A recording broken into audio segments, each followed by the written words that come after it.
but it's not the way it's happened. And this is a major revolution in language teaching. And let me explain why. If this is true and the research supports it, why doesn't everybody believe it? Why haven't we changed language teaching throughout the world? And I think there have been pretty good reasons why. It hasn't gotten around as much as I'd like it to. People don't know about it.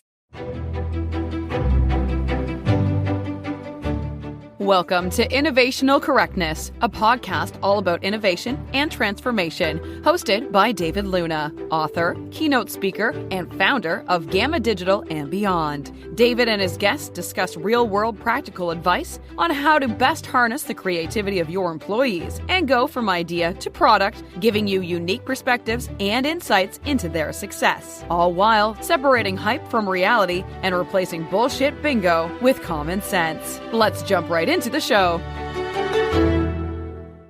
This is another episode of the Innovational Correctness Podcast. My guest today is Prof Krashen. If you've ever tried or are learning a language and haven't heard of Professor Krashen and his theory on second language acquisition, boy, then you're in for a real treat. And this episode will certainly blow your mind with things you probably haven't heard yet, and you'll likely get addicted to language learning. Stephen is a very prolific professor emeritus at the University of Southern California. He's published over 500 articles, many of them peer-reviewed, and a dozen scholarly books in the fields of literacy, language acquisition, neurolinguistics, and bilingual education. Many of his publications are freely available for download on his website. Stephen has also received numerous awards, such as the Pimsleur Award presented by the American Council of Foreign Language Teachers, the Mildenberger Award for his book Second Language Acquisition and Second Language Learning, and was also inducted into the International Reading Association's Reading Hall of Fame, as well as elected into the executive board by the National Association for Bilingual Education. And according to a recent study, he's also the most frequently cited scholar in the field of language education. He's especially well known for his hypothesis related to second language acquisition, which we talk about in this episode and go into detail. That's also how I got introduced and hooked on his fascinating and very intuitive hypothesis about language acquisition. And last but not least, and this one really surprised me, he was also the 1977 incline bench press champion of Venice Beach and currently still trains at Gold's Gym in California. So he's not only a very prolific and smart professor, he's also a ripped professor as well. So what are we going to cover in this episode? Well, we'll explore why language learning is still largely ineffective and hasn't fundamentally improved over the last decades, how Krashen's theory about language acquisition, despite being over 40 years old, remains groundbreaking, why you can't learn a language by simply speaking it, contrary to popular belief, how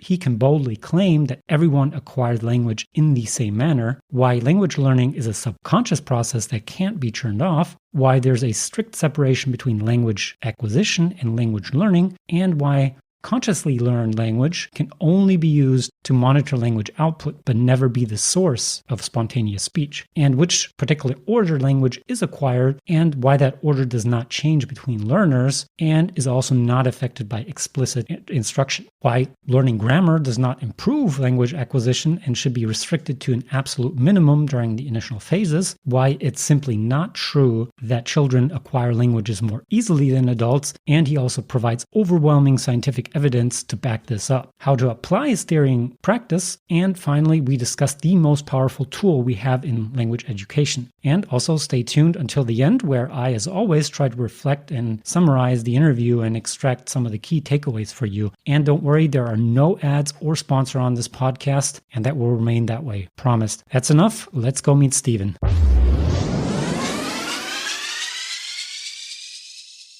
Welcome to the podcast, Stephen. I've been looking forward to this particular episode for quite a few weeks now. I've personally been a big fan of your work. Do you want to introduce yourself briefly to the listeners who don't know who you are? Okay, my name is Prof Krashen. I'm a retired professor from the University of Southern California. I retired in 2006, and at the moment I'm under house arrest because the governor of California has decided we should all stay at home. So I have lots of time for doing this, and this is wonderful. Happy to be on the podcast. Well, I guess Corona does have some advantages. Yeah, exactly. Before we start this interview, I've done some investigative journalism, as I do on every guest, and I found out that you've worked out with Arnold Schwarzenegger. Is that true? Sort of. At the time, 1971, 72, I was working out on Venice Beach, California, which is the descendant of Muscle Beach from the old days. And Arnold showed up.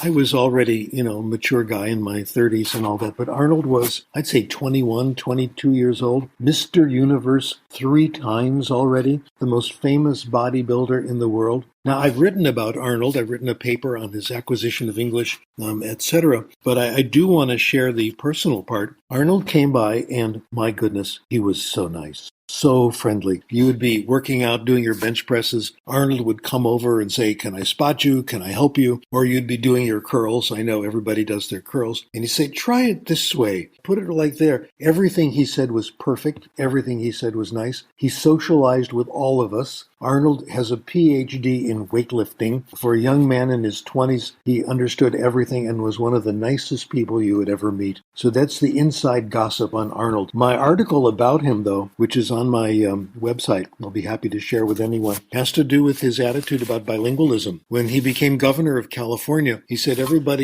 people who come here from Mexico should do what I did. He said, I acquired English just by hanging out, listening to it, talking, and I stopped speaking German. And these people should stop speaking Spanish, etc. That's incorrect. The first language can help you quite a bit. So even though I've mildly and politely criticized him in the professional literature, extremely good person, extremely helpful, a legend on the beach. So that's the inside stuff on Arnold.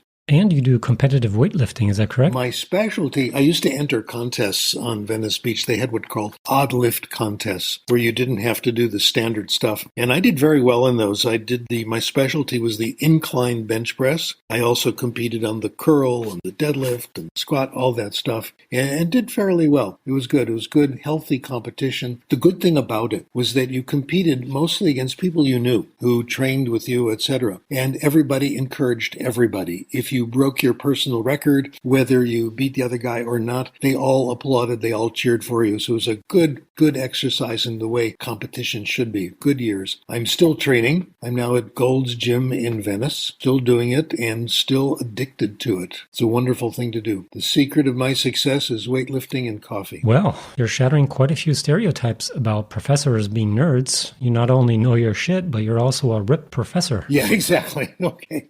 Yeah. Right now at home, we can't go to the gym. All the gyms are closed because of the coronavirus. So we're all doing stuff at home. And I've looked at Arnold's advice on what kind of exercises to do at home. And it's been very, very helpful. So he's still a positive influence.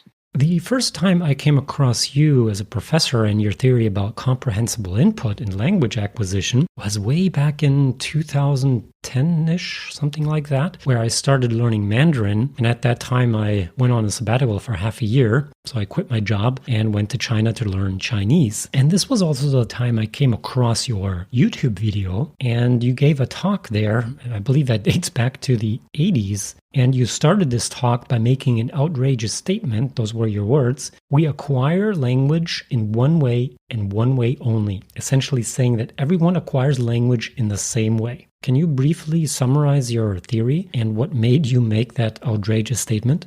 Right. Well, I really had no alternative because the research pushed very hard in that direction, and I still think it's true. The language acquisition device works in only one way, just like the visual system works in only one way. The kidneys work in only one way. There's no important individual variation among people. In other words, people who know linguistics, I'm agreeing with Noam Chomsky, who says it is part of our nature to acquire language. There's only one way of doing it, and it's very, very simple. We acquire language when we understand it. If you have a conversation, let's say in Mandarin, and you understand what the person is saying, or you're reading a book, you may be acquiring the language if there's new stuff in the input that you're getting. It's through input. That says we don't acquire language by producing it, by speaking or by writing. We don't acquire language by knowing about it, by studying grammar, by memorizing vocabulary. They have very, very little influence. It's fundamentally in one way when we understand understand it. So if you start talking to me in a language I don't know, and you make it comprehensible by giving me some background knowledge, occasional translation, drawing a picture, I will start acquiring the language, and you can't stop it. This is the best part. It's subconscious. While it's happening, you don't know it's happening. Once it's finished happening, you're not aware that you've acquired something, and it's inevitable. You can't stop doing it. Given comprehensible input, you must acquire. Now, a colleague of mine years ago, a guy named Leonard Newmark, said that the important essential for language acquisition is that people pay attention to the input. They're actually listening, they're actually reading, and you have a much better chance of that happening when the input is interesting. It seems obvious now, but that is the key point. If it's interesting, in fact, even better, we call it compelling, extremely interesting, and you understand that language acquisition will happen. So that's the fundamental idea. We're born to do it. It's not difficult. In fact, it's actually pleasant because the input has to be interesting. Okay, so I think we should take a small step back because there was a lot to unpack by you summarizing your theory. One of them being you can only learn or acquire language by comprehensible input. Now, some of the listeners might say, wait a minute, I disagree with that statement because in German, for instance, language means sprache, and it's in the word. You have to speak a language in order to acquire it. So how is this general notion you can only learn or acquire a language when you speak it wrong, and your theory that you can only acquire language through comprehensible input correct? Well, if anyone disagrees with me, they are in the majority, no question. When I first came across that discovery, it was quite remarkable to me. Actually, it came from not just my research, other people's research. We think that the ability to produce language, to speak, is the result of language acquisition, not the cause. We think this is true, first of all, because we don't talk that much. We get much more input than we do producing. So it's pretty hard to let speaking explain this. In fact, we think speaking not only is not the cause, it doesn't even help unless it invites more input. If you talk to someone and they answer you, you can get input that way. But it's not the way it happens. We have evidence that shows this. If we take two groups and one group gets lots and lots of input and the other does output or gets both, the group with input alone does as well or better, usually better. Even more convincing than that are case histories of people who don't say anything and who can come out and speak and say things. A famous researcher, Werner Leopold, who did bilingualism, had an experience which he relates, which so many of us have seen happen in our lives. He had two daughters. The first one, they grew up in Germany, and he spoke German to them. They answered in German, but then they moved to California. And with one daughter, he always spoke German to her, and she answered in English. Since the time she started school, in fact, which is quite typical. From the time she was a little girl till she was in her late teens, he never heard her speak German, but they had a wonderful father-daughter relationship. He speaking German, she answering in English. He never heard her say a word in German until they went to Germany. The first week there, on a family visit, she went to a party. She met a young man. He was amazed to hear this beautiful German coming from her. This has happened in so many cases. I've looked also at the research on anthropology, what happens in other cultures, and it gives the same answers. This hypothesis is supported in many different directions, not just in the cold, hard research, but also in case histories. One of my favorites is an anthropologist named Sorensen, who years ago visited a group in the Amazon Valley. In this small group, 10,000 people, not very many. That's not even a good audience for a football match. There were something like 25 different languages spoken in this group, and they're not all related. The group had a rule. You cannot marry anyone who speaks your own language. They thought outsiders like us were incestuous. He interviewed them and found out how they did language acquisition. The children would grow up heavily multilingual. They learned their mom's language. They learned their dad's language. They learned the lingua franca, the common language of the small community. And their whole lives, they were engaged in language acquisition constantly until they became fluent in many, many of the 24 different languages. How did they do it? They interviewed them. They listened. They listened quietly. They didn't try to say anything until listening to the language for maybe a year or two. Then they'd start to talk. They wouldn't study. They wouldn't memorize. And they did extremely well. We don't have recordings. We don't have tests. But these kinds of stories are very frequent. We also have case histories from other people who've done the same thing. African tribes in the old days, anthropologists looked at them. How did they get the language of the neighboring group? How did they pick it up? Where they would go work with another community. They would be quiet for a while. They would listen. And after a while, they'd start to speak. And it would take about a year or two till they felt ready. And then it would come out fluently. I've done case histories on this. We've seen this again and again. It doesn't happen by forcing production. Not only that, forcing production is very painful for most people. Again, the case history rather than the research. This one is 45 years old. My daughter, who's now a grown woman of 50, was at a neighbor's house playing with a friend, and it was my task to go over, pick up both girls and bring them to my house so the mom could go off to Santa Monica Community College and go to her Spanish class. Fine. Came over, went to get the girls. The mom dashed into the kitchen, said, "Wait a minute, I've got to take my pill." She took the pill, says, "Now I'm ready to go to class." And we're good friends. I said, "What was that about?" "Oh, that was Valium. Today would be Prozac." So why are you taking Valium? "Spanish class. It freaks me out. It makes me so nervous."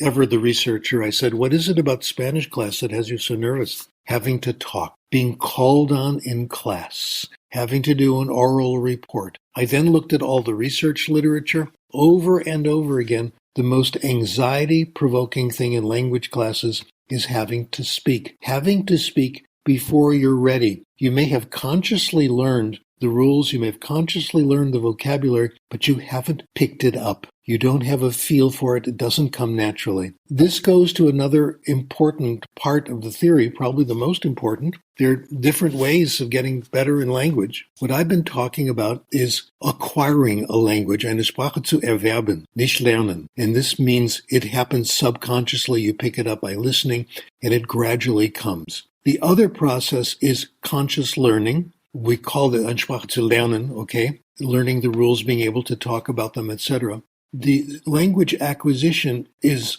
far more powerful, and it's the way things really happen. If you want to apply your learned rules, what you've consciously learned, to your output, it's extremely difficult. It's very limited. We don't know all the rules to grammar. Teachers don't teach all the rules. Teachers don't even know all the rules. Linguists are constantly coming up with new generalizations, new rules. Most of us don't even understand them when they're in the journals because they can be that hard. If you want to apply rules also, you've got to be thinking about rules. You've got to be focused on form. And in real life, we don't do that often. We're more interested in what other people are telling us and what we're telling them. Also, you have to have time. People who are involved in conversation generally don't have time to think about the rules. You're more interested in saying what you're going to say. So 3 conditions have to be met if you want to use your consciously learned grammar rules. You got to have time. You've got to be thinking about the rules, and you've got to know the rules.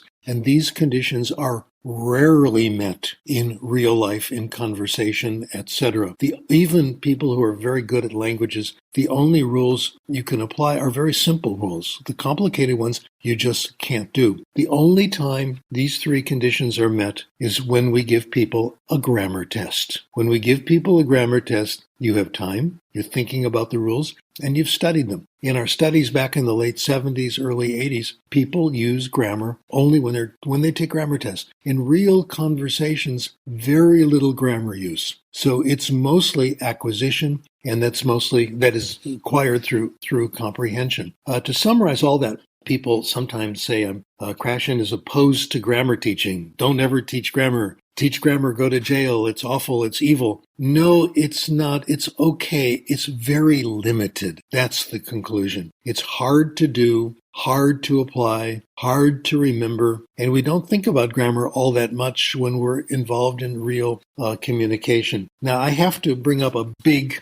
exception to all that. Even in our first language, we sometimes need a little bit of grammar. There are rules, for example, in my case, I'm of course highly literate in English. There are rules of English writing that I have not acquired because the language is changing. One of my favorite ones is the its distinction, it is versus its, etc. Is it possessive or is it abbreviation, etc. That rule for most people, about half the people I've interviewed, is not acquired. If I want to get it right, I have to think about the rule. And I regularly forget it. I have to look it up. Conscious grammar knowledge is a good idea for things like that. The who-whom distinction, the lie-lay distinction, etc. In French, making the pronoun agree with the past participle. You don't say, for example, la chose que j'ai pris, you say la chose que j'ai prise. And a lot of native speakers have not acquired this. It doesn't come naturally. Places where the language is changing. This is a very small part of language performance,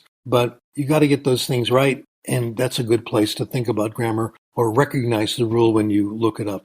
For the most part, grammar is a very peripheral part of language education. It's mostly acquisition. Grammar is a very small part of it. This is very hard for people to accept. Some of us, and it's good that I came up with this because I'm a victim of this as well, some of us really like grammar. I hate it. I do. I love it. My graduate school, I have a PhD in linguistics. When I did linguistics and I discovered the work of Noam Chomsky, it was wonderful. The work is so beautiful.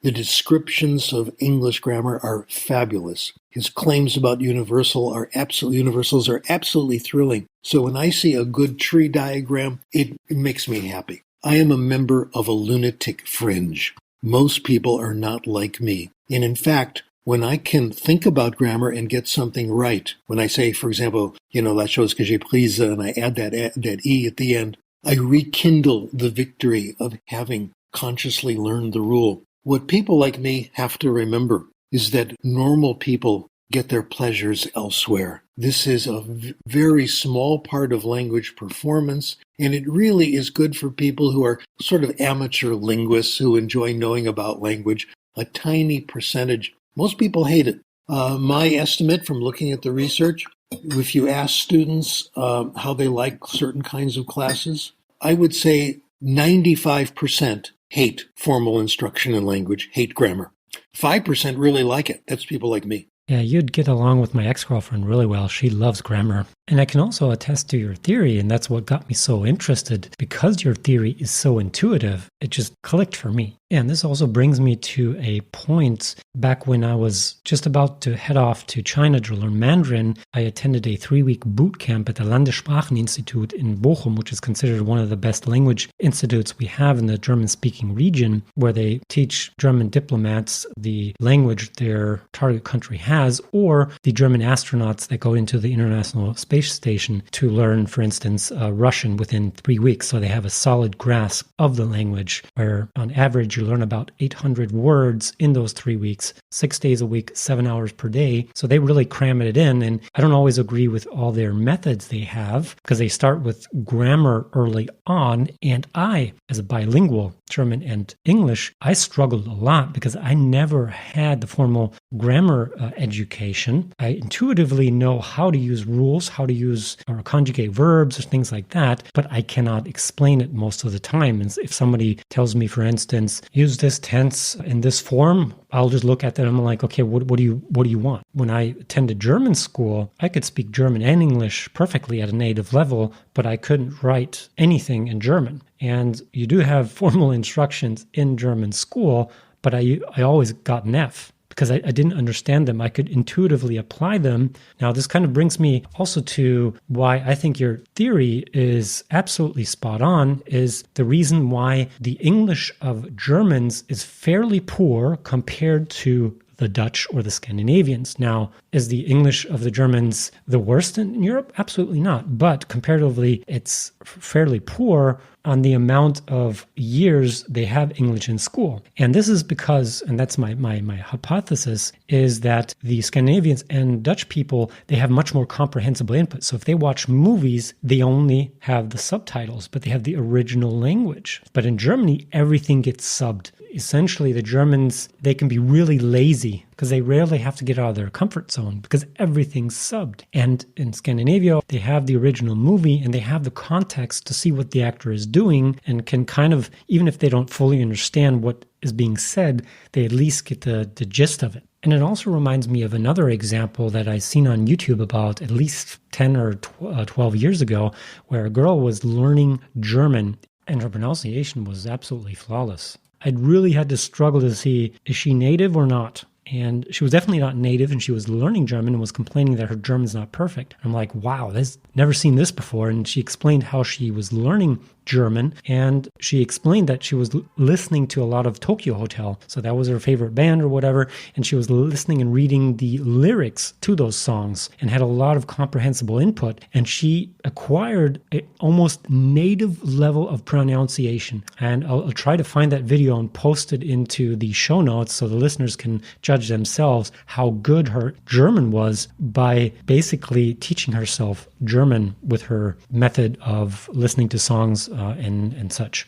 So if I take the German education system, and in some cases the students learn English formally in school for 8 or 9 years, yet their English is relatively poor compared to the Scandinavian countries or the Netherlands, something doesn't seem to be working in how we're teaching languages in school these days. Exactly. So if your theory is correct and it's backed up by science and case study after case study, the question I would have is why the hell haven't language schools and schools in general moved on and applied your theory? Okay, I'll answer all those questions, of course, because that's my job. Number one, just to add something, the studies where you see that 95% of the kids hate the grammar and only 5% like it, my suspicion is the 5% are the ones who become language teachers. And that's also my experience. I went into this field partly because of my love of grammar. So I'm guilty of this too. And it took me a long time to overcome this. Years of therapy and Prozac. No, actually, it's knowing the research, which has helped, and my own experience with languages. Also, it's very tough to recover from this. I'm going to repeat that. Those of us who love grammar have a hard time giving it up, and they're the ones who control the profession. The languages I'm good at, I've had lots of comprehensible input. The languages I'm not good at, it's been very hard getting comprehensible input. Let's say, take Mandarin, for example. I had a few Mandarin classes, sort of demo classes from master teachers, made great progress, have a few books that are written in Pinyin. I hope you don't get angry about that, not written in Hanzi. I believe in Pinyin. I think in the romanization, I think it's a great idea. And I can speak a little Mandarin, but I'm really terrible because I can't get comprehensible input anywhere. The only books I can find in Mandarin that are written in the romanization that are comprehensible and interesting, one was written by one of my Mandarin teachers, and I wrote the other, okay? There's nothing out there. There are no recordings of easy Mandarin stories. Everything is hard. It's not because of the lack of cognates. That's part of it. But the real reason, there's no comprehensible input. I'm doing really well in Spanish because I live in Southern California. And there are all these highly friendly locals who speak Spanish very well. And I have very good relationships with them. The other languages like French, tons of things to read. Wonderful novels, etc. The ones where I don't have comprehensible input, I'm getting absolutely nowhere. Really, really hard to do. Hebrew, for example, after 6 months in Israel, I was doing pretty well.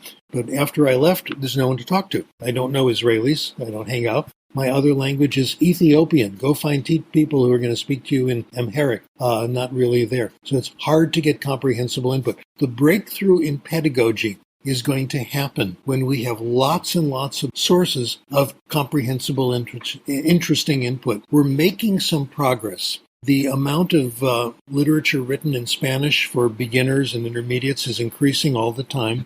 And my colleagues in our website, storiesfirst.org, we're putting together stories that you can watch in other languages, in Spanish, in French, in German, etc. In a technique developed by my colleague Benico Mason called story listening, where she makes the story comprehensible, again, using occasional translation, not much, drawings that she's done, clear explanations, etc. But this is slow. The breakthrough in pedagogy is going to happen when we have more comprehensible input. One more comment about Chinese. Whenever I go to Taiwan or China, I try to get books for beginners in Mandarin. They're all very difficult from the very first. More easy input. What Benico Mason has done is given her students time. They hear stories. They hear hundreds of stories, and then easy reading, let's say in English as a foreign language in Japan, easy reading for 1 or 2 years, in fact, before you go to the hard stuff. When I took French in high school, by the way, I got a passing grade in high school French after 2 years under the condition that I never study French again because the teacher didn't want me to ruin his reputation. He was a very nice guy. Yeah, the class was all grammar. Now my French is pretty good. It's okay because I found comprehensible input. So this is the problem. We need tons and tons of interesting, comprehensible input. Not be in a hurry, and it'll come a lot faster.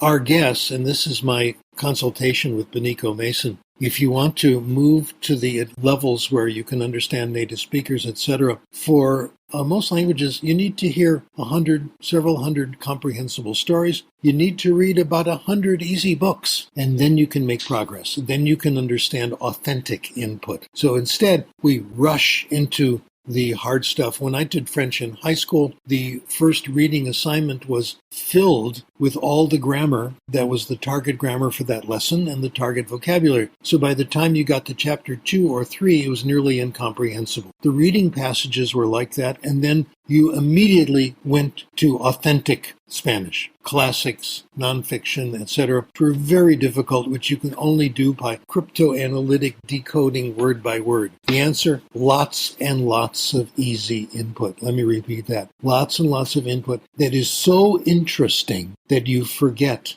that it's in another language. The word we're looking at now is compelling, truly interesting stories. And I have found books like this. I have found stories like this. I have found good authors who write like this. In Spanish, Ariana Ramirez, I found her books. One is about coffee, which is great. Bill Van Patten, who's one of my fellow researchers, has written terrific novels for low intermediates in Spanish, where the stories are absolutely captivating. You forget that they're in the language. That's the breakthrough. Truly compelling input that's so interesting, you want to know what's going to happen next. Now, my confession in German is that I got really good at it by reading Karl May, Winnetou. You know who that is. These is German. There was an author in German who talked about a mythical North America. The hero was a German who went and made friends with the Native Americans, and his best friend was a guy named Winnetou. And my landlady, my Hausfrau, when I was in Austria, got me involved in these books. And they were really more than good enough. I must have read 30, 40. I read every single one I could find, and my German improved enormously, and it was relaxing, and I had a good time. So I'm very much in favor of light literature, easy literature, which can sometimes surprise you and have very profound messages. So this is the breakthrough. Easy stuff, lots of it, very interesting. So that's actually very encouraging to say we acquire language subconsciously, which would also mean, and I think this is personally a myth, maybe you can comment on that, is people always say, well, children below the age of whatever, say 5, or they learn languages more easily, and after that it gets more difficult. I personally believe, just from experience, that that's a bunch of hogwash. Children per se don't learn languages easier than adults. I just think that's a cop-out. What's your view on that?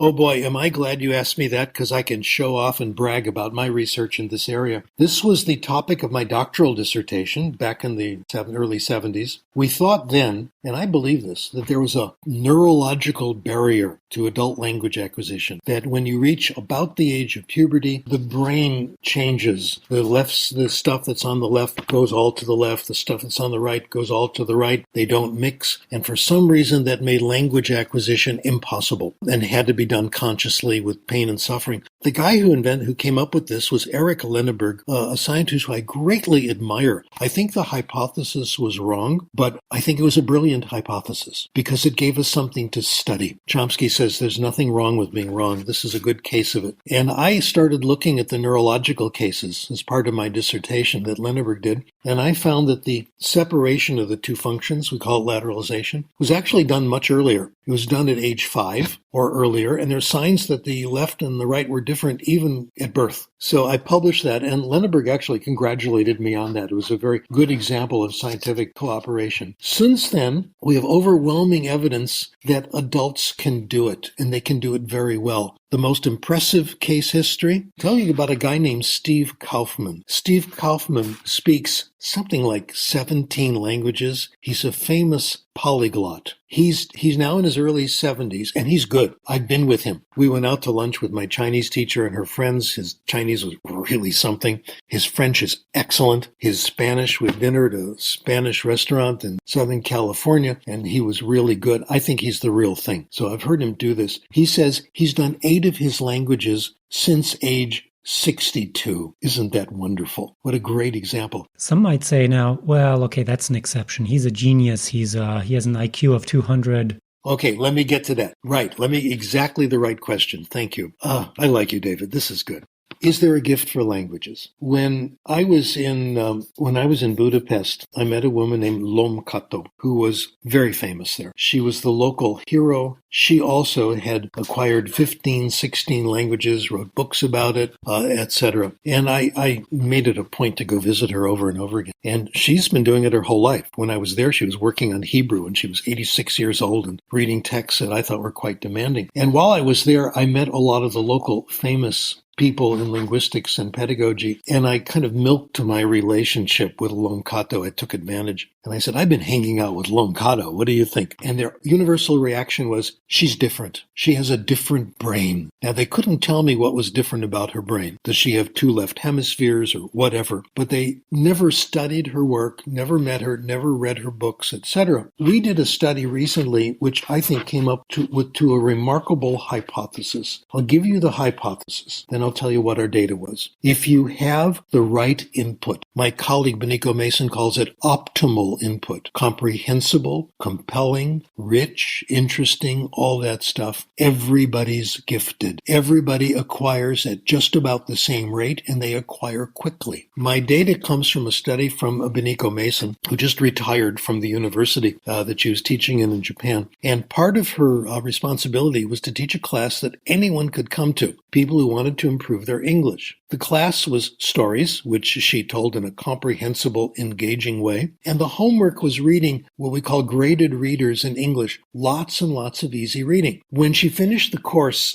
each time a few students said, could you hang with me after this and kind of check on what I'm doing, help me find books, give me advice. She had about a dozen students who did this, and she said, fine, I'll do it if you take versions of what's called the TOEIC exam, which is a very popular exam throughout the world. It's not a bad test. It's the listening, comprehension, and reading parts. And I'd like you to take alternate forms every so often. And they did it. She also had records of what they read, because she asked them to fill out something when they read something. And these are people ages 25 to one guy in his 70s. They all read different things. Some of them read graded readers. One guy read Harlequin romances. I want to meet him. He sounds pretty interesting to me. They all read different things. Some of them read Harry Potter, some of them didn't, etc. They had alternate forms, the test. Here's my conclusion. The average person, for every hour they read, they gained a little more than a half a point on the TOEIC. This means if you read an hour a day for a couple of years, 2-3 years, you're going to go from beginning low levels, barely competent, all the way to the highest levels on the TOEIC. They didn't study. They didn't do comprehension questions. They selected what they wanted to read themselves. The major point, though, there was not that much individual variation. I did a statistical analysis, and the paper's on my website, did what's called a confidence interval. The difference between the fastest gainer and the lowest gainer was there, but it wasn't that much. It would be very easy for the lower gainer to catch up to the faster one by just, reading 100 hours or so. You make really good progress. My conclusion, if the input is right, everybody's gifted. If you get comprehensible input, everybody's gifted. If the Dutch and the Swedes are better than the Germans, there's nothing in their brains that explains this. There's nothing in their diet that explains this. What you said was correct. They're getting more comprehensible input that's close to optimal, that's interesting, that's compelling, that's rich. There's a lot of it. So my conclusion, anybody can do it. Anybody can do it. All it takes is interesting input and time. And the hardest thing to find is the interesting input. So I'm so glad you asked that question. There's hope for all of us. And I'm doing it. I'm still working on language acquisition every day. It's wonderful.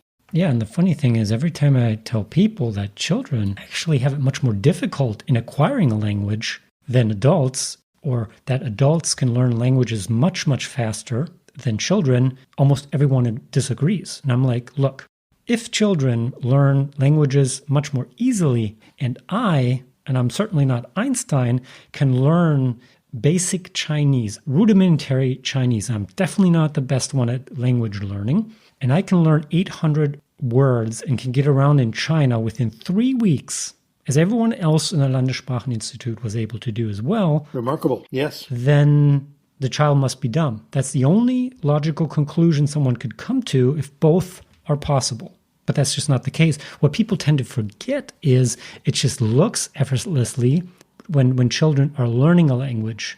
But language acquisition for adults looks much different from that of children. Yes. We adults, we almost always start with some basic words, some phrases, and then we have to learn the grammar, etc.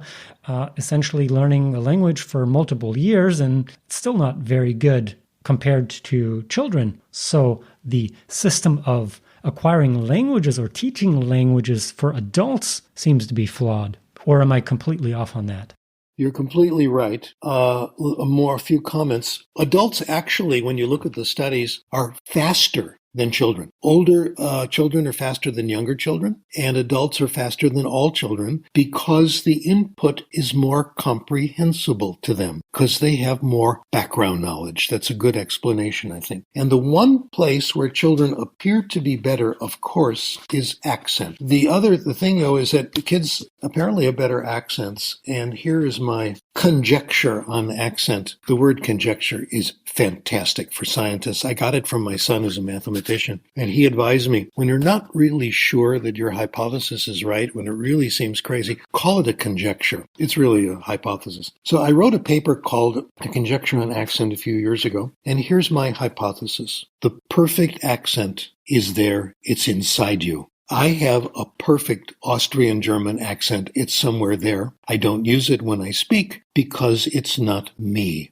I feel silly. There is a powerful barrier, a filter that keeps us from doing our best in accent. My analogy is clothing. Clothing protects you from the weather, but it also marks you as a member of a social group. And that's what accent does. Accent tells people who you are, what group you are, what you belong to. So I'll give you an example that I think you can resonate with, or at least people who've struggled with languages. My accent in French is variable. That's interesting. Depends on how I feel. When I was in Paris one time with my daughter's French is pretty good. She went to a French school, all that. It's actually better than mine, I think. And I made an appointment to meet a local scholar, a sociolinguist. And of course, we met in a coffee shop, which is what you do in Paris. And my daughter was like 11 at the time. She went off to play video games, and she would occasionally come back to see how we're doing. Now, we had our conversation in French, and of course, it was fascinating because it was all about my work. And Debbie would come over and listen and go away. She said, "Dad, you were really good. I have never heard you speak French that well. It was excellent." Of course it was. Nobody was there. It was me and this other scholar, no one else listening, and it was a totally compelling conversation. She was very interested in what I had to say, complimentary, so what could go wrong? Other times I've been told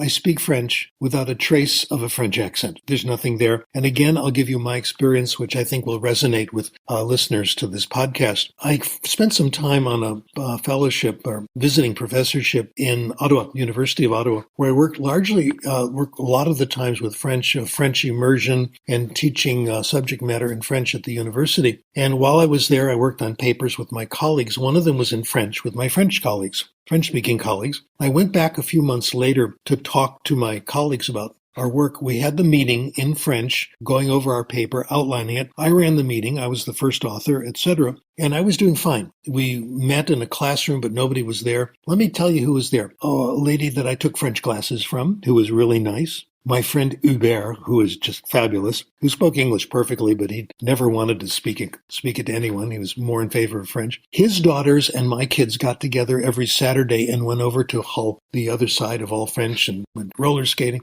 So we got along fabulously. He was there. He was my buddy. People like that. People I felt good with. I was doing fine in the discussion. I had the outline on the board, filling things in. The door opened and a stranger walked in. And immediately I thought, oh my gosh, he's a professor here. He probably is an excellent speaker of French, probably native speaker. And here I am making a total fool of myself. This was all involuntary. My accent suddenly got worse. My grammar was unsteady. I couldn't find words, etc. It was the output filter that took over that, again, we cannot control. It is how we identify who we're with. Now, if I could, another example is Peter Ustinov, the famous actor. And most people who know him knows that he was very good in accent. He did movies in French, and I've seen some of them. His French sounds really, really good. And in an interview, he said, I'm fine in movies, but if I speak French in public or with people, my accent is not quite as good because it's not me. It's who you identify with. If you have an accent, leave it alone. It identifies who you are. Arnold Schwarzenegger is a very good case. His English is really good. He's excellent. He's highly, highly literate. I'm sure his vocabulary is 3 times as large as Donald Trump's vocabulary. Yeah, most certainly. But people say, oh, he doesn't do English well because he has this very tiny accent. If you listen carefully, it's hardly there at all, yet we demand 100% perfection in accent. That is why we think adults aren't good at language, because they have this small little accent. Actually, most adults are very good at second language acquisition, and they get very good in accents. They generally acquire 95, 98% of the accent of the second language, but that's not good enough, according to the public. So you're right, adults are good. Adults can do it. The language acquisition device, in my opinion, never shuts off. Isn't that wonderful? Yeah, and this is a very encouraging message to especially older adults. And I just wanted to follow that up with when I was learning Chinese, my initial stages, I started with beginner podcasts. And there was this one podcast that had one sentences that said something along the lines of, I'm sorry, I can't speak Chinese, but in Chinese. And I've probably listened to that at least 100 times over and over and over again, at which point I tried to use that phrase on someone that was Chinese, and instantly the eyes of the Chinese lit up and like, wow, your Chinese is perfect. It's like native tongue. Like, how can you speak that perfect Chinese? And it was only that one sentence. It was not the rest of the words that I learned, and I could produce it in native tongue. And that kind of further proves the theory. You need lots of comprehensible input, and then the language will come. And it gets you in trouble. Yep, because they start answering you back. Oh, you're right with us. Exactly. So I'm the same way. There are a few things I can do well. We both need more comprehensible input in Mandarin, that's for sure. You mentioned first and second language acquisition a couple of times. Is there a difference besides the words itself? No, it's the same thing. What we have found for English, for first language, is what we found for second. My work also extends to first language, literacy, reading, the great phonics controversy. I've been absolutely in the middle of that. Our most impressive result, I think, is that people's competence in written language, in their first language, is directly related to how much they read. How much they read for pleasure. It affects everything about their language. Let me tell you about a letter to the editor I'm very proud of that I actually got published in the Washington Post. It was about Donald Trump. By the way, I have broken the world's record for letters to the editor submitted, not published, unfortunately. I love doing them. Writing makes you smarter. Writing doesn't cause language acquisition, but it really helps you with problem solving, clarifying your thinking, etc. So I like writing a lot of them. Anyway, the Post had gotten there's a lot of back and forth about Trump's spelling and his spelling mistakes. And people had written in saying, you shouldn't be complaining about his spelling. Spelling is no big deal. He just needs someone to proofread what he's done, etc. I wrote a letter and I said, no, his spelling problems are a symptom of something, a deep underlying pathology. Spelling, our research in California and all over the world, in fact, shows that spelling is related to reading. People who do lots of reading are better in spelling. They're not always perfect, but they're a lot better than people who don't read. Reading is all... Oh man, I know where this is going. Yes, exactly. Of course you do. It is my patriotic duty, by the way, to criticize the president, which I must do. Theodore Roosevelt said that. I agree with that. So anyway, and I really apologize to everyone listening. I didn't vote for him. I don't know anyone who did. Anyway, reading is not just related to spelling. People who read more are better. They have a wider vocabulary. Their grammar is better. They have a better sense of writing style. They're more likely to write in acceptable ways. All these things come from reading. Not only that, people who read, studies from Keith Stanovich, University of Michigan, know more. And this is reading light fiction as well as reading heavy stuff. They know more about science. They know more about history. They know more about literature. They even know more about practical matters. There's some recent research, I first read about it in Scientific American, then I got the actual articles, that say that people who read more have more productive and sophisticated habits of mind. First of all, they don't rush to easy solutions. You can see where this is going. They don't take things that are obvious and just jump on them and say they're right. And they have more empathy for people and more understanding of different people. This makes sense. If you read lots of fiction, especially, when you read, you are the protagonist. You take the role of the protagonist. You have the same problems, you make similar mistakes, you see the consequences. It matures you, no question. And this is fiction, not just nonfiction. By the way, Barack Obama was interviewed by the Guardian, British newspaper, and they asked him about fiction. This is a few years ago, and it's as if he had read this research. He says, I found by reading fiction that things are not as simple as you might think they are. They're much more complicated. And I have a better sense of understanding other people. I know now when I meet someone who appears to be very different, if I get to know them, I get to understand them better, and I find the points of commonality. Quite a contrast, of course, to Mr. Trump. Trump has admitted, kind of proud of it, that he doesn't read. Wow. And my letter concluded by saying we have all suffered the consequences. Doesn't know about foreign policy, doesn't know facts, and makes strange comments even about science recently, etc. I think he only reads Twitter. I think that might be true. Yeah, exactly. I have responded to him on Twitter. He doesn't read my responses. Oh, well, I want him to block me on Twitter. That's my goal. That'd be quite an achievement, too. Yeah, I would love it. You mentioned a couple times language acquisition. What's the difference between language acquisition and learning, and is that intentional? Does it have any significance? Two fundamentally different processes. When I started this field, when I began in language teaching and taking language classes and all that, language learning was the only game in town. We assumed that the way you got better in language, and this is true of first language development and second literacy, is you learned about it. You memorized vocabulary, you consciously learned the rules, you got corrected, and then you changed your ideas of what the rules were, etc. I simply assumed the way to get better in a language was to get a good grammar book and study it. And I certainly did enough of that. It turns out that's not the way we develop ability in language. The way we develop ability in language is subconscious. We acquire it. While we're doing it, we're not aware that it's happening. When it's done, it's represented subconsciously in the brain. We call this a feeling for language. In German, it's Sprachgefühl. It's not conscious knowledge. And in fact, one of the reasons we don't respect it is that we're not even aware it's there. It happens to us, though, quite frequently. We become aware of it. When you're talking to someone and it's a language that they're not very good at, or they're not perfect at, and it's a language that you speak very well, and they make a mistake, you generally recognize the mistake, but you don't always know the rule. When I hear someone speaking English, my native language, where I've studied the grammar very thoroughly, and they make a mistake, I recognize the mistake, but about 5-10% of the time, I don't know the rule. I just have this feeling that it's incorrect. That is a good indication that this is real, this subconscious knowledge. I can correct them, but I don't know why. I can't give them the rule. And I probably know more about grammar than, I'm sure I know more than anyone you've ever met. I have a PhD in grammar, I've studied grammar, and I love it. I think it's interesting, but it's not the way it's happened. And this is a major revolution in language teaching. It hasn't gotten around as much as I'd like it to, and let me explain why. If this is true and the research supports it, why doesn't everybody believe it? Why haven't we changed language teaching throughout the world? Well, we've actually done fairly well in the last 40 years, 45 years or so. Many new methods have come about, beginning with natural approach, which started it. I talked about story listening, programs that emphasize reading for pleasure, etc. So it has made an impact, but it hasn't gotten around, and I think there have been pretty good reasons why. People don't know about it. The reason they don't know about it is the only way you can find out is by reading the professional literature and occasionally coming across one of my letters to the editor.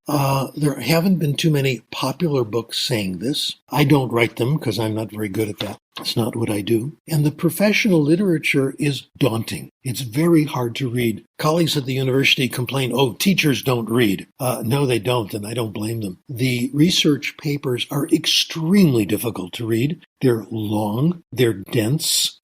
Scholars have this tendency to want to say everything they know. Someone said years ago, if you want to ask someone about the time, you don't want a history of the wristwatch. My colleagues will always give you a history of the wristwatch. So that's number one. The stuff is too long, too hard. Number two, it's expensive. I found this really hit me hard in, about 10 years ago. I was asked to contribute an article to a book called Input Matters. Isn't that nice? Play on words. And the articles were all about input and the importance of input. And I happily and cheerfully wrote a long article. I had a very good time writing it. I reviewed all the research on first language, on second language. I reviewed the research on animal language, which pretty much agrees that animals sort of do it the same way, nice case histories. When animals acquire English through sign, or one parrot did it, they don't do much of it, but when they do it through comprehensible input. I reviewed the research on aliens coming from outer space, and the claim is they communicate, do they or do they not? So I had a good time. When the book came out,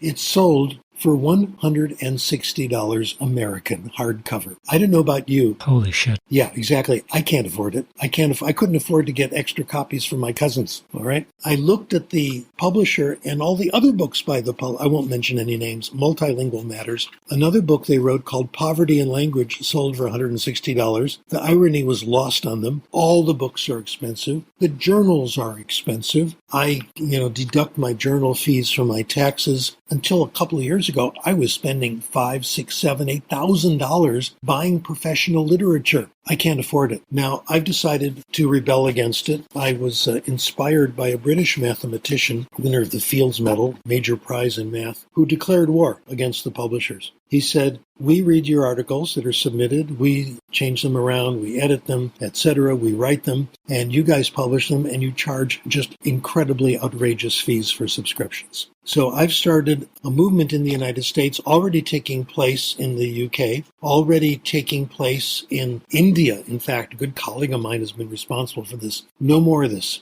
I no longer publish in regular journals. I no longer subscribe to them because I can't afford it. The only way you can afford it is if you live next door to a good university library and you can use their facilities. I no longer buy the edited books that cost now $200. I can't afford it. I turn down invitations to publish in these articles, in these books, and in these journals. Everything I publish now is in what are called open access journals. They're real journals. The articles are reviewed. The author doesn't pay anything. The reader doesn't pay anything. It's all free. Someday, the entire profession will be doing that. When I write an article in these journals, I post it on my website, sdkrashen.com. Take a look. Operators are standing by. Free download. I regularly announce them on Twitter, skrashen. So follow me on Twitter. You'll see the announcements of the new papers, not just by me, but what my friends are writing to my colleagues. And I regularly share my articles on something called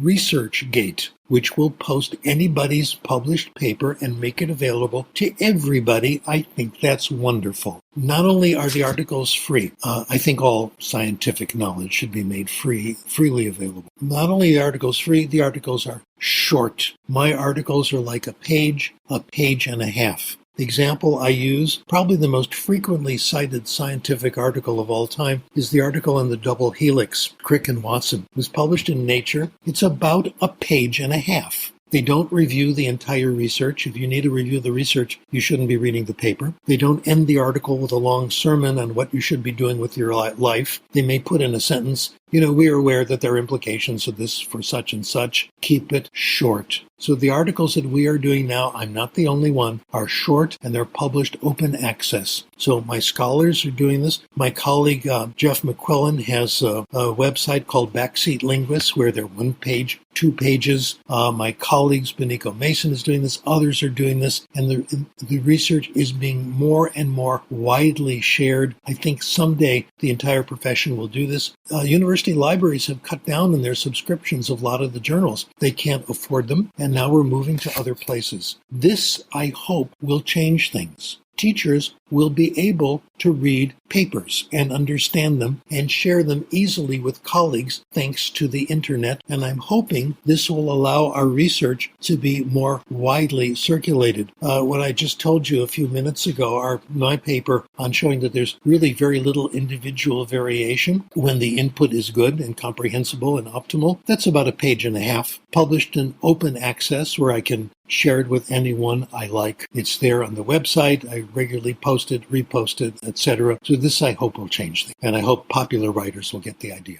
Yeah, I think the time for gatekeepers keeping information from the readers or the people wanting the information is coming to an end. Well, we're keeping part of the gate alive. The articles are still reviewed by scholars, and sometimes they're turned down. Sometimes my stuff is turned down, etc. That happens, and there's usually a fairly good reason for it. We've eliminated the financial gate. That's the important thing. That's good. So if we kind of move towards how do we apply your theory in practice, what are some common myths or theories about language learning or acquisition that should be debunked as well when we try to apply a more effective language acquisition program? Okay, let me answer that by telling you what we have been recommending and what we are doing and what is getting good results and how you can see it for yourself free of charge. Little joke first. The secret to success in academia is to invent new terminology that nobody quite understands, which is what I have done.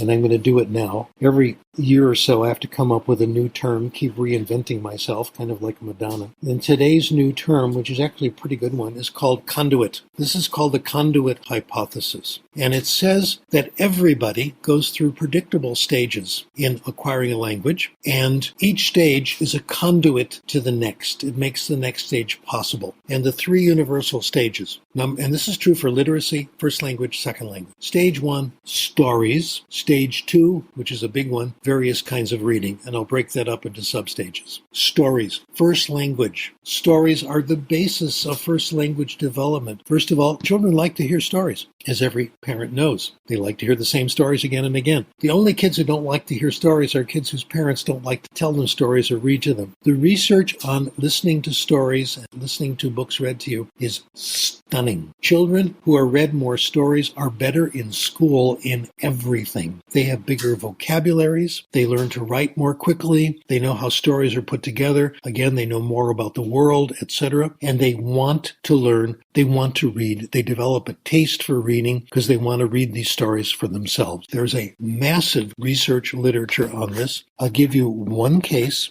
which I know the best, which is my case, how I grew up and became literate. It would be very nice if I could give you a compelling story about how I overcame obstacles, how everything was against me, and yet through hard work and determination, what we call grit, I made it, but none of that is true. I had a very easy time. Privileged background. I think my spirits guides decided that I would have an easy incarnation this time, because I might have had some hard ones before. I grew up middle class with my family gradually becoming upper middle class, which meant I had creature comforts, which meant I never went hungry, which meant I had medical care, and I had access to books and access to stories. I should also mention I grew up in a family with nearly the complete absence of any family pathology. Mom and Dad got along very, very well. They were both readers. They read to me and my sister.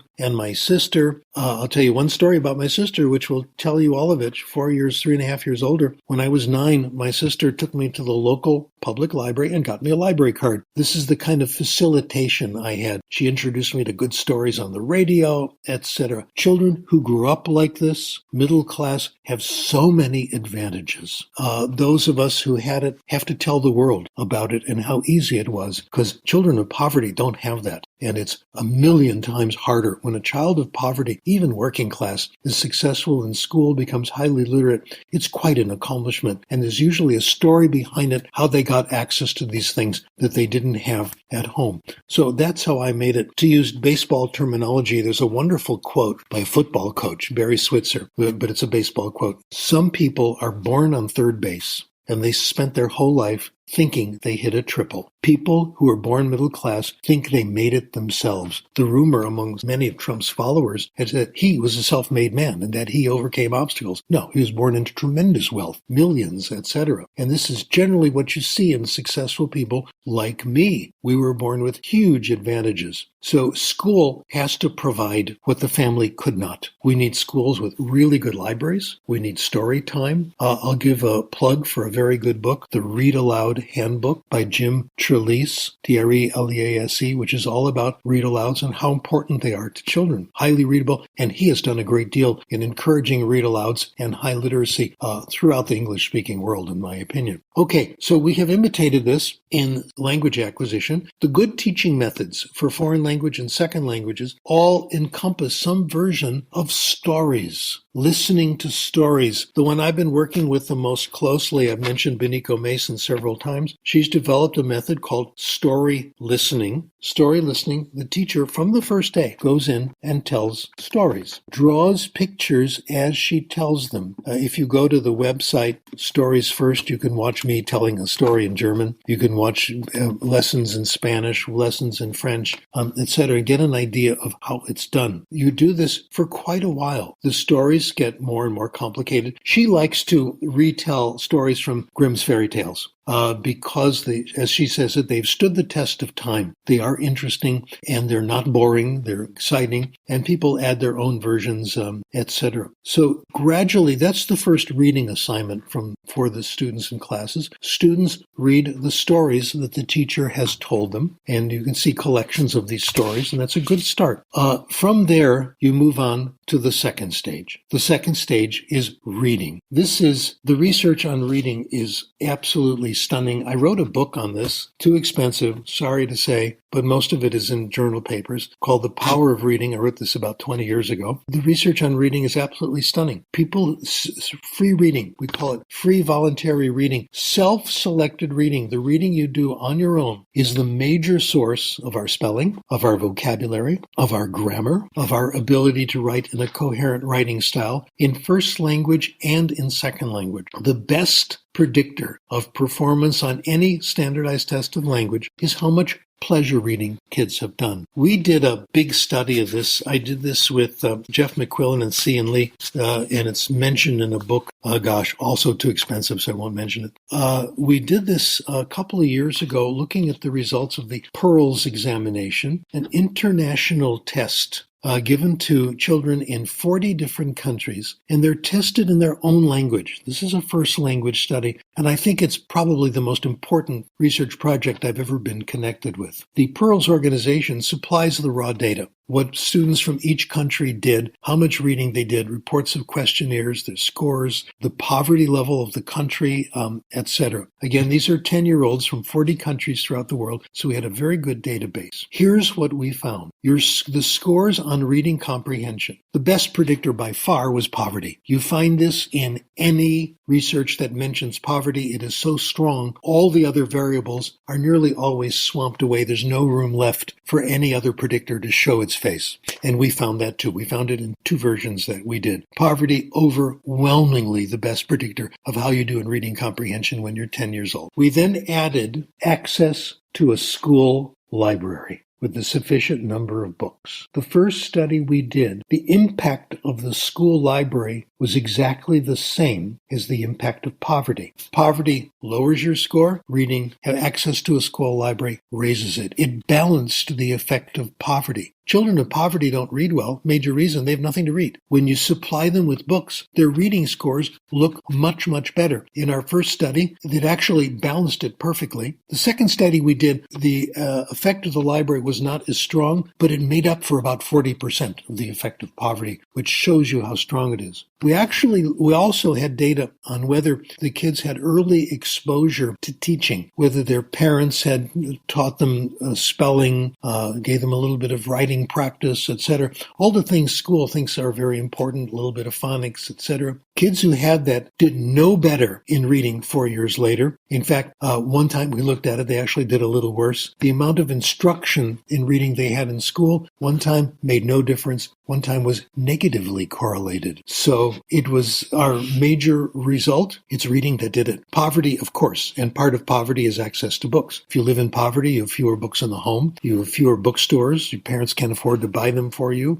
School libraries are not as good. So reading itself, I conclude, was the major conclusion. Let me summarize the big phonics debate very quickly. Again, there's lots of stuff on it on my website that you can see. I've been very influenced positively by the work of Frank Smith in literacy and Kenneth Goodman, who died, I think, last week, who really was super heroic in the field. Here's my conclusion based on the research. If you look at studies of reading efficiency, if you give kids what we call systematic phonics instruction, it does predict reading score. The more phonics, the better you do, depending on the reading test. You do better on tests in which all you do is you're given a list of words and you pronounce them out loud. That's it. You don't do better in reading comprehension. So all that stuff simply makes you a better word caller. That's all. If you give kids both reading and a little phonics, they do better in both. In fact, kids who do more reading do better on phonics tests as well. So this whole phonics argument absolutely disappears when you look at the research. The National Reading Panel in the United States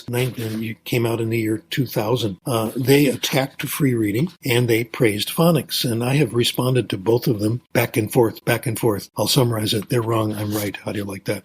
We looked at a colleague of mine, Elaine Guerin, looked at their phonics research. She was the one who first made this discovery, so I'm really copying her result. Those who had more phonics did better on tests of phonics, reading, pronouncing words out loud. They did not do better on tests of reading. And over again, people who read more did better on everything. Better on reading comprehension, better on virtually everything you test that's language related. So there it is. My main points: poverty is the main predictor of reading. And of course, having more food, having creature comforts, all that counts, no question. But one of the main things about poverty is you have very little access to books. When you have little access to books, you don't see good results. When you supply the books, things get better. I got an article published in a letter to the editor in The Guardian years ago. It said, support libraries, not phonics. A little bit of phonics doesn't hurt. It's okay. You might as well tell kids about the rules. But most of the rules are too complicated. Nobody even knows them. I've conducted this informal study, which I'll conduct on you, David. Okay? Sure, go ahead. Let's say I write out the word B-O-M-B, bomb, okay? You know how the first B is sounded out. It's pronounced B, correct? Okay. What about the second B? It's silent. You don't pronounce it. Am I right? Yeah. Exactly. Very similar. Okay, so you know that rule. What's the rule? Why isn't B pronounced at the end? I have no idea. Of course not. Nobody knows. I have asked this question of hundreds of teachers, reading teachers. They don't know. People have a feeling for it. Yeah, there's also a good example in German, which are the noun markers, der, die, das. And I couldn't even tell you what the rule is. I just know them. I have a feeling for it. Even I do with German. I have a feeling now that which is right, etc., and why we say das Mädchen, for example, because it is. Yeah, try explaining to someone that's learning German why it's das Mädchen, which is neutral, about die Frau, which is female. Can hardly explain that one. Yeah, exactly. Yeah, and I think I'm at least I can say I'm a product of your theory indirectly, because to this day, I'm extremely bad at grammar. I struggled with the Chinese because they were starting with teaching Chinese with grammar. And I'm like, I don't even know the German rules. How are you trying to teach me grammar and the correct rules if I don't even know them in German? Now, am I a little ashamed of it? Yeah, but I can get by. Nobody can detect that I'm not German because I'm native. I just know the rules. I know when to use something. I make mistakes. Anyway, it just is. That's the way it has happened. Probably you can go back to, the various shifts in the language, borrowings, etc. Okay, going back to bomb, there is a rule for it. I had to look it up, and it's fairly complicated. It turns out if there's a B at the end of a word and it comes after M, it's not pronounced, but there are exceptions. Like bombing, it's not pronounced, but bombardier it is. It depends on the nature of the suffix. Nobody knows. And there are lots, and knife is another example. There are lots and lots of rules like that. We acquire it. We don't learn it. Learning is fine if you're an amateur linguist and you get pleasure out of knowing the rules. But it doesn't help you to be better in language. It just lets you show off, as I just did. Okay, so that's the acquisition learning distinction, two methods. Now, David, I'm going to raise my fee because I just gave you some very good therapy. You're normal. Knowing the rules is a hobby. It won't help you with the language. And one of the things we have to overcome as a culture is teaching language through grammar. We have caused a huge amount of suffering and people feeling bad. Is that badly or bad, etc.? I think we have to drop this. Here's what I suggest. If you're studying Chinese, let's offer sessions simply to people who think grammar is interesting and want to study it as subject matter. And those are optional, where they can learn about the history of the language and why we say, why it's disonna, for example, and le soleil. Okay, it's feminine in one language and masculine in others. And then you can have a nice time discussing that in the target language, and you can do both at once. But for normal people, it's not necessary. I'll tell you the story of Steve Sternfeld, good buddy of mine. He was my student at one time, and he's a language teacher and has very good insights. He was an undergraduate major in Berkeley in languages and loved grammar, just the way I did. Knew the grammar of everything, studied it. And he went to Paris to do French and wasn't really making any progress. And he decided to take some time off. And he did something which grammar people would regard as horrifying. He went on vacation and decided to hitchhike around France just to see the country and get to know people. He left his dictionary home. Can you imagine? Blasphemy. Left it in his boarding house room in Paris. My God, his bécherel for conjugating verbs left that back. He'd get a ride, sit in the back seat, and start a conversation in French, not wanting to improve, just wanting to chat, get to know the people. He spent the whole summer like that. When he got back to Paris, his friends all said, "Your French has improved so much. After 3 weeks, it is amazing." And people have stories like this. He had to forcibly leave the grammar behind. I'll tell you what I'm going through now. This is an ongoing discussion I'm having with colleagues. About 2 months ago, I was in the middle of reading 2 easy readers in Spanish, and I'm still reading lots of them. I still think they're helping. And I was reading 2 at once, 2 at the same time. One of them was written by my colleague, Bill Van Patten. I mentioned him, and his readings are really good literature. They're profound. They represent struggles he's had growing up, family life, friends, etc. Oh, I can talk about him because he's made this very public. He is homosexual, he's gay, and he doesn't mind talking about it, and he's very eloquent on it. And in one of the stories, it's a brother and a sister, their relationship, and it's basically how the sister was able to communicate his problem, not his problem, but his condition to the parents and make them understand. Deeply moving, an emotional story about brother-sister relationships and how loyal the brother and sister could be to each other. I think, by the way, that was the theme of Frozen, how the queen and the princess actually got along and helped each other in their pain at not being able to communicate. So I read that. There was no dictionary in the back. He didn't include it. It's fairly demanding, but I couldn't wait to see what he was going to say next. It moved me along. I also got a reader in Spanish, which was much easier. And I started reading it, and there was a glossary at the end of each chapter. I looked up the words, even though I knew them, just to make sure, because I'm such a fanatic about grammar and making sure I knew the exact meaning, which violates everything I know about language acquisition. So I feel what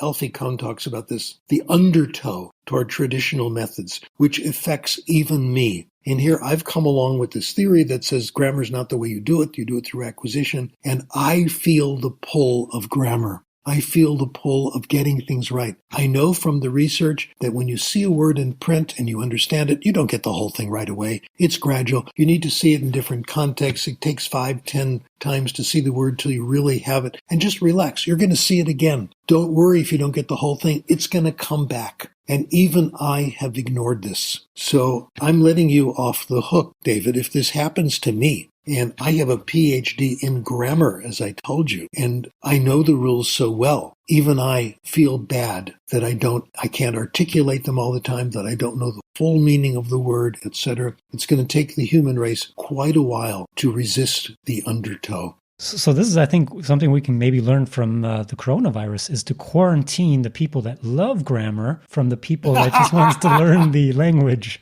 Yeah, tell them to shut up and just relax. Exactly.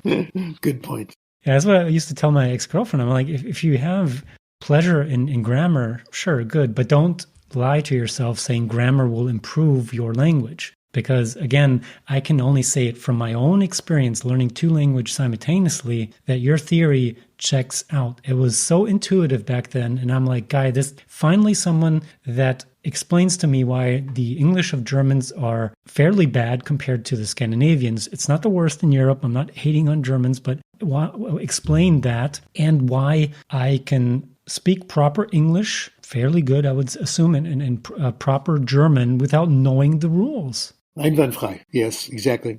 Well, let's now talk about tones, because that's what you've come up with in Putonghua in Chinese, right? Tones are acquired slowly over time. There are a few tones that you and I will get right, because they're obvious, like the negative marker. Ma, we've heard that enough. Teachers like that. It's probably the only one I've consciously learned. It might be the only one I occasionally get right, because we can't handle monitoring all that stuff. I've looked at what is a Canadian guy. His nickname in Chinese is Big Mountain. Dashan. I don't forget what his name is. Dashan, yeah. Dashan. See, I don't get the tone. And he's a comedian. He's on TV in Chinese and all that. I've seen interviews. He acquired the tones. He just listens and relaxes and lets them, kind of subconsciously drift in as they do. There's no way a beginner can get tones right and come out with anything coherent. Can't even get to the end of the sentence because every word, there's a decision to make. So that's simply the way it is. My Chinese teachers, fortunately, whom I've had, most of my input has been from them, they're very good at understanding people with lousy tones. So find yourself someone who's a former teacher and you'll get better. The tones will come and they'll understand you. Yeah, that reminds me of a funny story. When we were at the 3-week Chinese boot camp, we had a Chinese teacher responsible for pronunciation specifically, and she was level 1. So level 1 is the requirement in China to be able to speak on the news. And even among native speakers, that's extremely rare and very difficult to achieve. Oh my. But we had her, luckily, as our pronunciation teacher. And she had a set of dental teeth. And that's why I nicknamed her Mouth. And that kind of stuck with her and the whole group. If you didn't pronounce something correctly, she would be in your face, showing you the teeth, how to position your tongue. And boy, if you didn't pronounce it correctly, yes. Again, she would be in your face, showing you how, Putonghua, and she would make sure you pronounce that correctly. And people think she's an excellent teacher. Yes, yeah, exactly. This person really, really knows the rules and really can, yeah. But it can't be done. I want to look at tones a little more carefully in my research and see. I'm right now trying to gather case histories of people who've acquired Chinese very well as foreigners and see how they got the tones, see what they say about it. And my prediction is most of it will be acquired. So that kind of wraps up the interview. Is there something I didn't mention or forgot to touch on that I should have mentioned? Well, I want to repeat that I hope people will follow me on Twitter for the reasons I've mentioned. It's the source of information. And also, I want to catch up to Justin Bieber. He's only about 20 million ahead of me now. So about 6 centuries I can do it. So follow me on Twitter. Well, by the time this podcast comes out, you'll have your 20 million. I'm just kidding. I don't think I have that much listeners. Okay, great. It's a deal. I'm patient. Thanks for being on the podcast. Okay, very good. I've enjoyed this. Appreciate it. Wow. I don't know about you, but I could have gone on for a few more hours with Professor Krashen. It's always very fascinating as he backs up his claims with tons of research, case studies, and so. But now it's that time again to kind of summarize what we've learned and give you some of the key takeaways. As you're probably aware by now, or hopefully, a lot of today's language learning approaches are still based on old theories and misconceptions about how we humans effectively acquire language. This is most evident by probably the most widely accepted misconception that children acquire language much more easily than adults. But nothing could be further from the truth, as evident and lots of scientific studies show. Yet most of us don't want to accept that. despite the overwhelming evidence. And I think this is in large part due to the fact that people want an excuse not to do something, such as acquiring a new language, and we humans can get very creative when making up excuses. Furthermore, most schools and language institutions still rely on these antiquated methods that is not only very ineffective, but also slows down language acquisition and causes a lot of anxiety among language learners. That doesn't mean we haven't seen any progress, but we've tried the old approach for decades on end, over 40 years. We've tried teaching grammar, we've had students memorize vocabulary, we've had people memorize dialogues, but we need to stop this. We acquire language when we understand what people are saying, not how it is said. Notice when we teach language today, we usually do the exact opposite.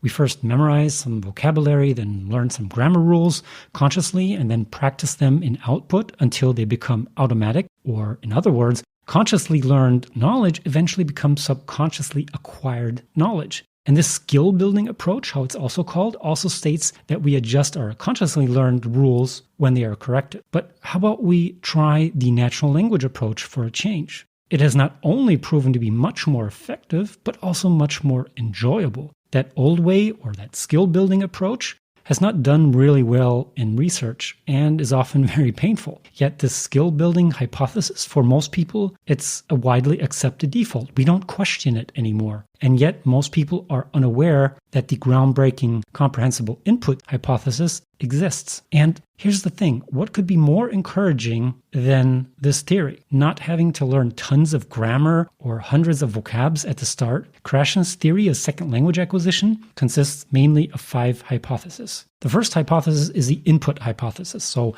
we essentially acquire language in one way and one way only, by understanding comprehensible input, which means learners progress in their knowledge of language when they comprehend language input that is slightly or more advanced than their current level. Then we have the second hypothesis, which is the acquisition learning hypothesis, and there is a strict separation between language acquisition and language learning. This means adults have 2 distinctive ways of developing competence in a second language: acquisition, that is used by using language for real communication, and learning about the language. Then we have the monitor hypothesis. So consciously learned language can only be used to monitor language output. It can never be the source of spontaneous speech. So language acquisition does not require extensive use of conscious grammatical rules and does not require tedious drills. By now, it should also be very clear that analyzing language, formulating rules, setting irregularities apart, and teaching complex facts about the target language is not language teaching, but rather language appreciation for linguists, which does not lead to language proficiency. Then we have the natural order hypothesis. Language gets acquired in a predictable order, and that this order does not really change between learners and is not affected by explicit instruction. And then also we have the effective filter hypothesis. So the learner's ability to acquire language is constrained or blocked if they are experiencing negative emotions. So mental blocks such as fear, anxiety, or the fear of embarrassment. And at such times, the effective filter is said to be up. To sum this up, the best methods are therefore those that supply comprehensible input in low anxiety situations containing messages that students really want to hear. These methods don't really force an early production of the second language, but allows the student to produce when they are ready, recognizing that improvements come from supplying comprehensible input and not from forcing someone and correcting the production of that student. That's his hypothesis in a nutshell, and applied correctly, it can have a profound impact. This also gives you no excuse, no matter your age, not to acquire a new language, if that's what you choose. You can't use the cop-out that you're too old to learn a new language, or that the period of you effectively acquiring a new language has passed. If children acquire languages at a much slower rates than adults, not faster, you have absolutely no reason to doubt your capabilities of acquiring a new language. So if you want to delve deeper into the research behind Professor Krashen's hypothesis, go to his website. I've also linked his website in the show notes. There you can find many of his publications. They're available for free for download, and I think they're also regularly announced on his Twitter account, and his papers tend to be very short and very comprehensible. Thank you so much for listening. If you enjoyed this episode, there's plenty more where that came from. Just head to our podcast website, innovationalcorrectness.com or gammabeyond.com, or just follow us on LinkedIn. There you will also find long-form articles, videos, and other podcast episodes about innovation and transformation. And if I could ask you for one small favor, it would be this. Please don't forget to subscribe and leave us a rating or review on iTunes, Overcast, or the podcast app of your choice. It really helps us out by encouraging more people to find our podcast and reach hard-to-get guests. Last but not least, if you have any suggestions for further episodes or guests that we should invite on our podcast, or just have feedback, you have three options: emailing us at info@gammabeyond.com, filling out our anonymous feedback form at innovationalcorrectness.com, or leaving us a voice message with your question or feedback so that it can be included in the podcast and all listeners can profit. Just go to innovationalcorrectness.com. Links are in the show notes. I've been your host, David Luna. Until next time.